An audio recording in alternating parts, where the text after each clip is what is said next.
Okay, so as we are getting started our housekeeping, uh, we continue to have recordings. I didn't get an email sent out this week with all the traveling I was doing. I apologize, but there are always recordings on the YouTube playlist. So you can always head to YouTube and find each week of recordings, including my chat with our author.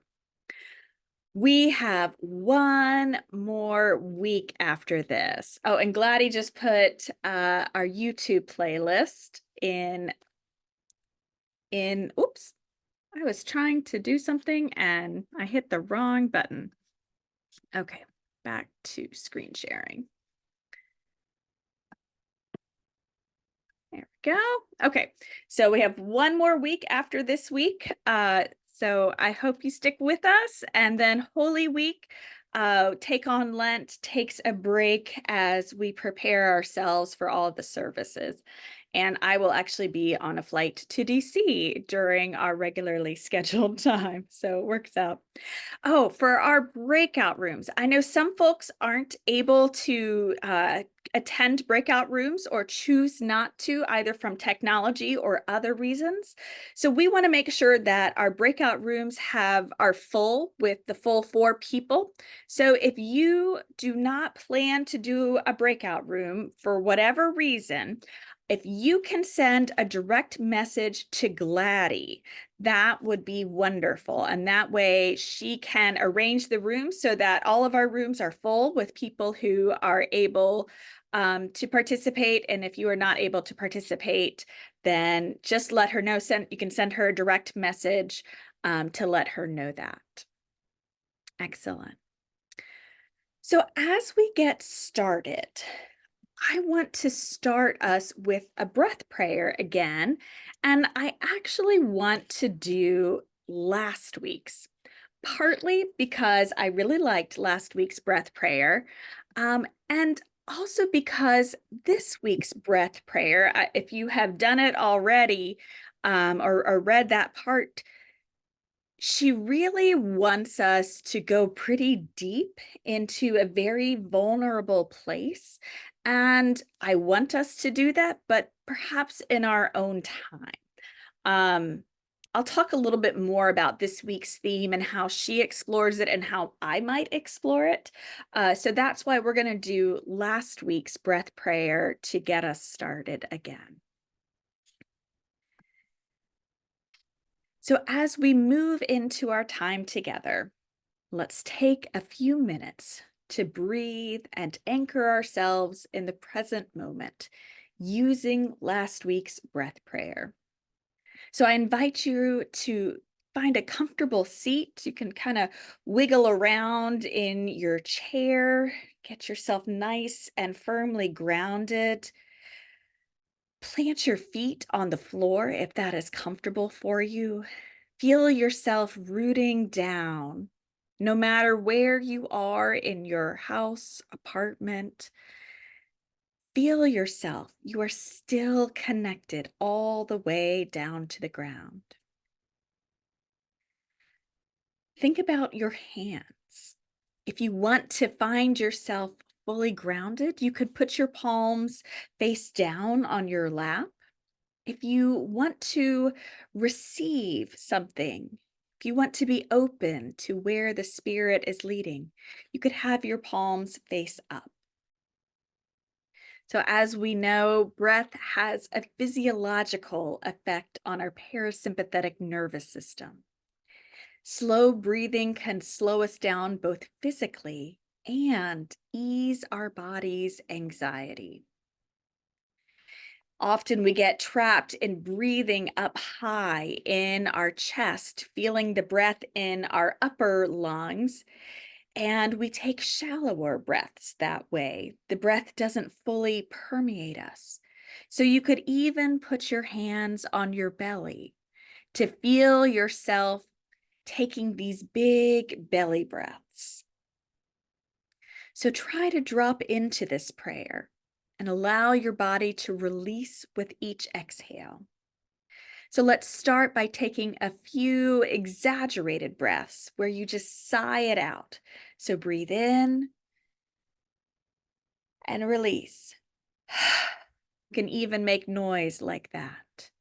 Do it again. Breathe in and release. You can feel your shoulders drop as you sigh the air out. So then continue into the words of our prayer this week, saying on the inhale, I let go, and on the exhale, and rest.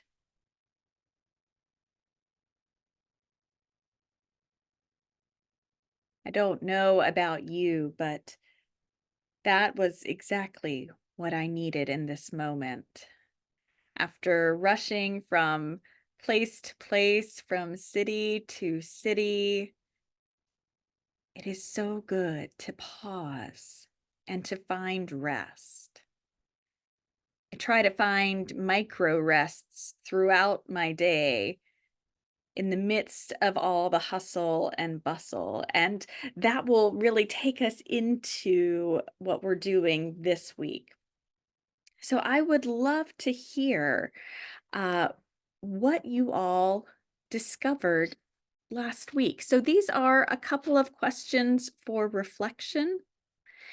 You may have answered them already as you were going through the book, but if not, take a moment and reflect. What are the ways you push forward in your life, even when tired or depleted? And what does your true hunger for rest reveal to you about your life? Did anything surprise you last week? So take a moment to reflect, and then I'll invite you to share in the chat in just a moment. I spent some time last week, or tried to spend more time really listening to my body, listening to what it was telling me about when I could push forward in a healthy way, and when, if I pushed forward, it was really going to deplete me too much. You know, we have this baseline of energy, whether it's physical or emotional or both. And you can push, or you can push into the negative maybe just a little bit, but if you push too far, then it can cause some bigger problems. So I was telling Gladys, I drove to DC yesterday, and between switching from Central Time to Eastern Time to daylight savings time and then driving, I was exhausted and I needed to work, but I also recognized that I needed to rest. And so I got to my room and I slept for 2 hours. So, and then I was able to do the work that I needed to do after that. Janice said, we are human beings, not human doings. Yes. Thank you. That was beautiful. Anyone else? Hello. Hi. Hi. My body told me your schedule is too packed. Mm. Step back and rest. Oh, that's beautiful. I think we could all stand to hear that. Oh, thank you, Sally. Thank you for being very vulnerable. Sally said she discovered she had not grieved the deaths of her husbands. The first time she had her own young children to worry about and take care of and make sure they were okay. And the second, she had to worry about her stepchildren falling apart and their response to their father's death. Oh, wow. And then, Sally, I'm sure moving into this week will be very, very meaningful for you. So Mary said it was a task of discipline to withdraw from a busy schedule, even a self-appointed schedule. Withdrawal from busyness can be so rewarding from the first decision to let go, and resting is rewarding and can awaken many sentiments in the quietness of rest time. Yes, that's a really good point, Mary. We can over busy to not let ourselves feel things. And it's a Western culture thing. A lot of us do that. I have been there. So thank you for sharing, all of you. And that really does lead us into, oh, Erlise took a nap on Saturday and felt restored. Amen. Erlise, I was right there with you. I literally got on the couch and I said, I'm not moving. I'm too tired. And I was pretty much, I did a few things, but I was just on the couch for most of Saturday. So this week, we're fasting from holding it all together. We seek and feel God in the places of pain and sorrow, in the places of paradox and contradiction. This is kind of what Sally was getting at. And we learn to love without holding on. And the author says the places of greatest disruptions in her life have surprisingly been to the occasions of the most profound gifts. The seasons when I have allowed myself to feel my broken heart and to know my woundedness are the times when my compassion for the world has deepened beyond my previous capacity. So, one interesting thing about this chapter, when I read the title, Fast from Holding It All Together and Embrace Tenderness and Vulnerability, my mind went in one direction. And the author actually went in a very different direction. She takes us in the direction of grief. And that is a beautiful, beautiful area. And it's a very needed area for a lot of us. We can grieve so many things, not only the death of loved ones, there are so many things that we grieve. Many of us are grieving our climate change. We're grieving the state of politics in our country. We are grieving the turmoil in our world. There are so many things that we can grieve. The loss of dreams. There are many personal things that we can grieve. But for me, I wanted her to push it just a little bit beyond just grief. Because and I am thinking from a 40-something woman who is the primary caretaker in a household. And for me, holding it together means that I make everything happen in the house. My husband is getting better now that I have this job, but for many, many years, I made it all happen. And I'm guessing some of you out there can relate to that. And whether it is at work or whether it is in your house, if you are the one who is holding it all together, that is exhausting. And so, tying into last week's rest, what happens when we give ourselves permission to not hold it together? What happens when we give ourselves permission to let just some of those balls that we're so frantically juggling drop and say, oh, that's a rubber ball. It can bounce and roll. It's not a glass ball that's going to break. So these are the things that I'm thinking about as I'm moving through this. So I think we can hold these in tension, the places of grief. And if you need to go in that holding it all together that I was describing, that's okay too. And that's why I did the different breath prayer this week rather than the one that goes with this chapter. But I love what the author says, that Western culture rewards us greatly for being able to pull ourselves together and carry on with life in the face of loss and sorrow. And that's, I think, what Sally was getting at for sure. Oh, Janice, guess what? Things get done. I don't have to be super responsible. That's right. They either get done or they don't get done, and the world is not going to end. And maybe they don't get done at exactly the time that they need to get done, and that's okay too. So, how do we embrace tenderness and vulnerability? So, the Lenten discipline for this week is to allow a great softening this season. and in the fertile earth of your heart to see what begins to sprout there that never had a chance in the hardened soil. So, to resist the demand to continue pushing when everything in your body and heart cries out to pause. And that sounds very much like this conversation we were having in the chat. This made me think of one of my favorite Brené Brown quotes. This is from her book, Dare to Lead. It's a fabulous book.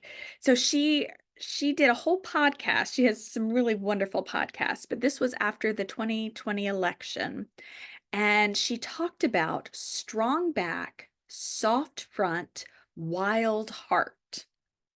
And the quote is from the book, "For me, that strong back is grounded confidence and boundaries. The soft front is staying vulnerable and curious. The mark of a wild heart is living out these paradoxes in our lives and not giving in to the either or BS that reduces us. It's showing up in our vulnerability and our courage, and above all else, being both fierce and kind." I love that quote so much. I'm going to put it in the chat so that if you are a visual person, you can see it. And Autumn had a comment, "Expectations for women to hold it together is higher than for men. We are rewarded for being able to be superwoman." Amen, Autumn. And I'm figuring that out. What does it mean to not be superwoman? Because I don't actually want to be. So this week we have our meditation with our desert elders. And this is again in the grief arena, but feel free to translate it in whatever way that needs to be translated for you. It was said of Abba Arsenius that he had a hollow in his chest, channeled out by the tears which fell from his eyes all his life while he sat at this manual work. When Abba Poman learned that he was dead, he said, weeping, "Truly you are blessed, Abba Arsenius, for you wept for yourself and this world." For Abba Arsenius, tears were a welcome gift and a sign that healing and transformation were taking place. As the spiritual path is lifelong, so too for him was the opening of the heart to tears. As you spend some time meditating on this story, slow your breathing, descend into the cave of your heart, and rest there for a few moments with the Holy One, simply being.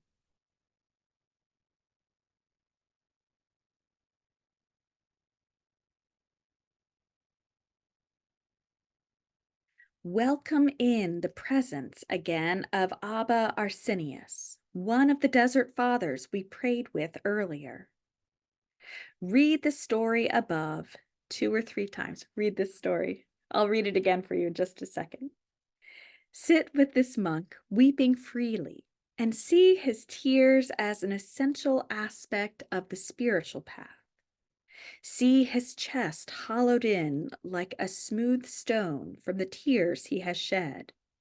Share with him some of the things you grieve for in your life.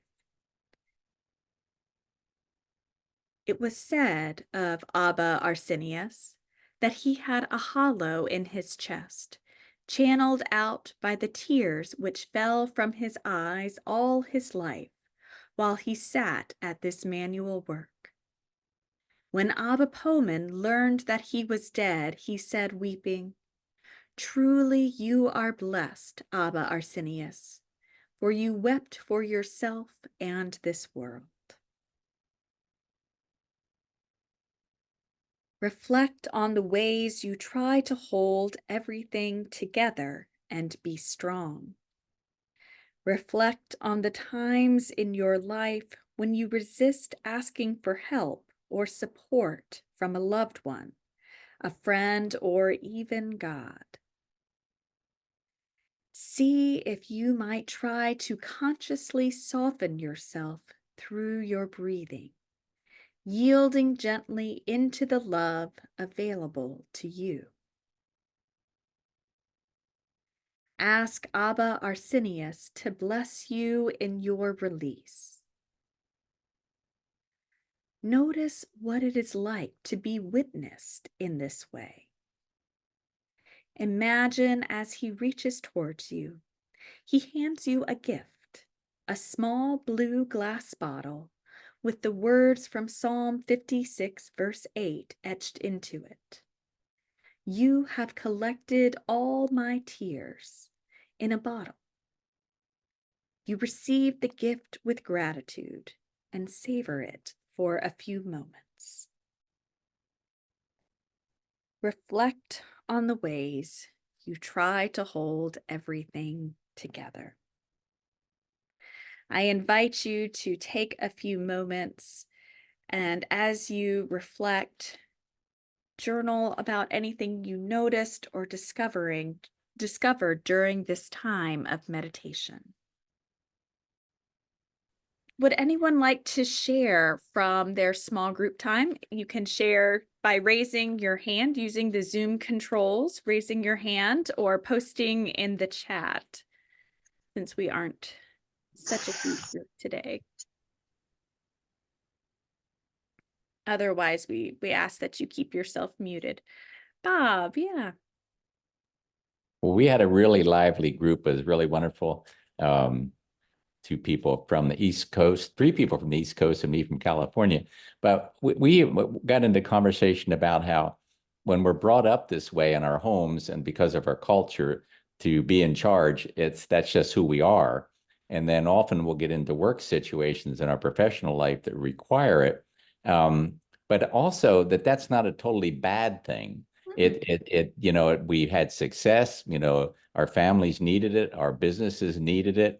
So it was a talent that had a lot of goodness to it. But we got talking about a difference between that kind of holding it together and then how the author starts out this section about grieving a death. Mm-hmm. That's different.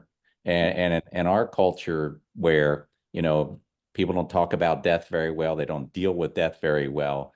Saying to your friend just lost their wife, "Oh, are you holding it together? You look great. Are you ready to move on?" Or not saying anything that's not good. And that there's a difference between letting it all go and this culture of having to go keep it all together and move forward without grieving, that's not a good thing. And that's different than this holding it all together when you have to for work and family. So that was a gist of our conversation. Yeah. And I would add that there is holding it together in the normal ways, and then there's holding it together thinking you have to do everything Mm-hmm. that might not be as healthy. So there are, we all have to hold it together a certain amount. Right. I definitely agree with that. But there are times that some things can drop, but I appreciate the work of bringing it around to the grief again. And Tommy says, I wonder about Abba Arsenius. Was he a happy man, a sad man throughout his life? Definitely an empathetic man. That's a really lovely wondering. I wonder too. I wonder what it was like for the desert elders, the men and women who lived on their own. They have great wisdom, but and we can certainly draw from that, but their way of life was so very different. Anything else you all would like to share from your groups?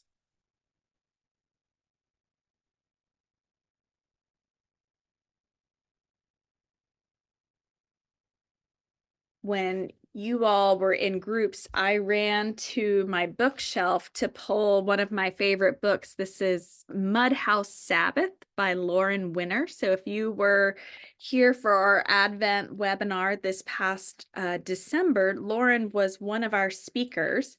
She comes to us from, thank you, Gladys. She comes to us from the Jewish tradition before before converting to Christianity. And so she writes lovely books about the intersection between the two faiths.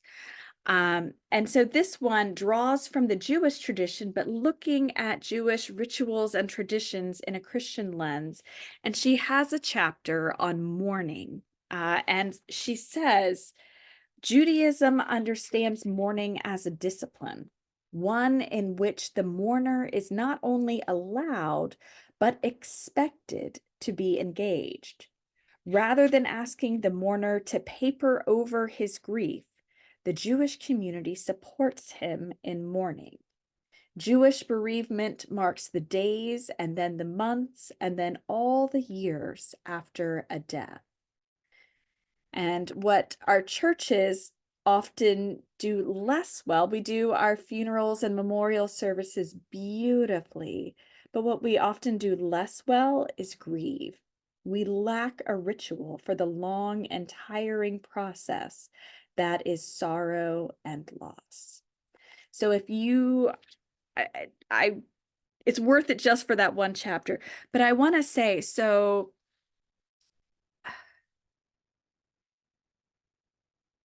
about 2.5 years ago, my husband's sister died very unexpectedly. And 2 weeks later, our family's closest friends, they lost their brother unexpectedly in very similar circumstances. So both of our families were dealing with these grieves of people in their 40s just lost tragically. And our family is Christian, their family is Jewish. And so it was fascinating to travel through these two grief processes, through the different traditions. And I remember them saying they were going to go and buy the candle that marked the year. And on the anniversary of his death, they light the candle and let it burn for a full day.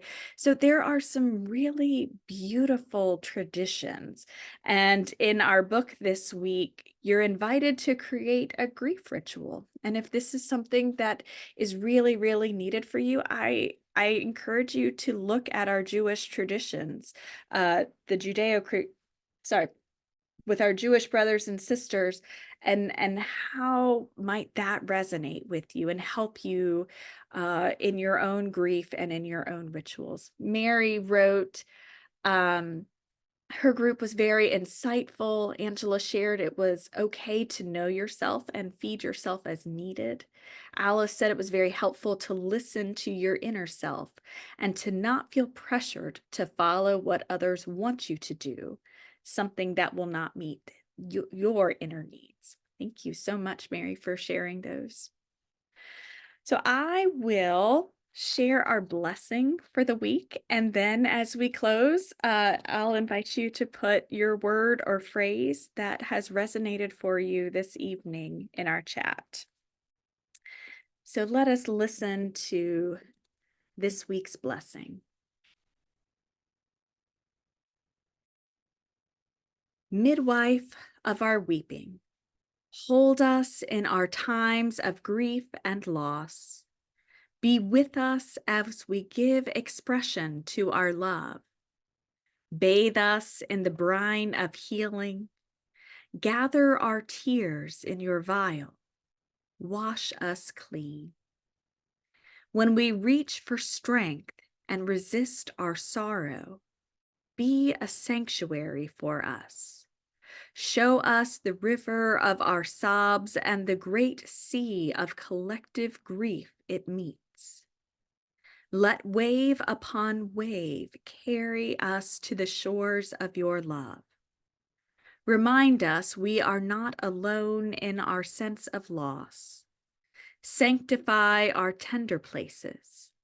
Make holy our humanity. Help us to know grief and joy as sisters, how loss carves us out, making room one day for newfound delight. Amen. What word or phrase will you take with you this evening? You want to share it in the chat.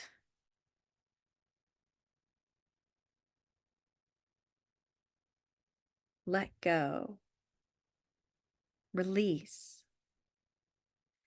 Rest to restore yourself. Patience. Healing. Whole making tears. Oh, I love that. Not alone. Making new. Joy and sorrow are sister and brother. That's beautiful. No pressure. Be gentle with yourself. Mine is the words carving out, sanctuary.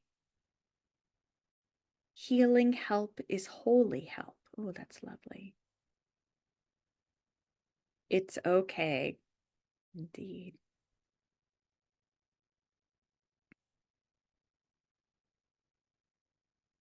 This is a week where we are invited to weep. And in our weeping, we are actually preparing ourselves for Holy Week. Grief, carving out a place for joy. Ooh, midwife of grief. That's beautiful. Leaning on the Lord in our grief. So if crying comes naturally to you, this may be an easy task. But if it's not something you do, it might be worth exploring. There is, as she describes, there is such release in shedding tears, whether they are for ourselves or for others or for our world. So be present to yourself. You don't have to hold it together this week. You can let it all go. And if you need me, I'm around. Blessings, friends, and I will see you next week for our last week together. The blessing did come from the book. Someone asked in a message. Yes. So, blessings and take care. So glad to be here with you this week.